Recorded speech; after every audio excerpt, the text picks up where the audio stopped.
I'll show you the best free video editing software, and I'm going to show you 5. First off is OpenShot. OpenShot is best for beginner. It's free and it's very beginner friendly. All of the adjustments and all of the tools here are very beginner friendly to use and very easy to use. There's a lot of features like cross-platform, trim and slice, animation and keyframe, audio waveform, video effects, 3D animation, and 70 plus languages. It's pretty easy. You can see it has also simple user interface, so it's very easy for someone who have never tried or started editing before.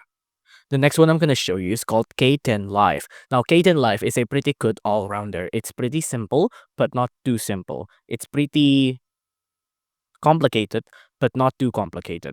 So it's the best all-rounder. If you want something balanced, then I do recommend K10 Live. If you want something more intermediate, then I do recommend Shotcut. Shotcut is a more complicated editing software. You can see from the UI in itself, it looks pretty complicated, right? But if you're looking for something more powerful, something that has a higher ceiling, then I do recommend Shotcut right here. Now, the next one I'm going to recommend is something I use personally. It's called VSDC. Now, VSDC is a free editing software. It has a pretty high ceiling, and the best thing is that it runs pretty good on low-end PC.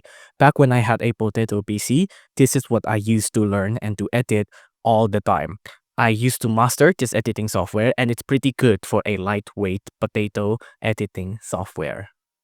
Now, the next one I'm gonna recommend is something more high-end, but it is free. You'll need a powerful PC to use this, but this is one of the most highest ceiling editing software you can do, which is DaVinci Resolve. DaVinci Resolve is a professional grade editing software, and the best thing is that it's completely free. There is a studio version. Right now, I'm using the studio version, but that's because I really like this editing software and I thought it would be worth it to buy it.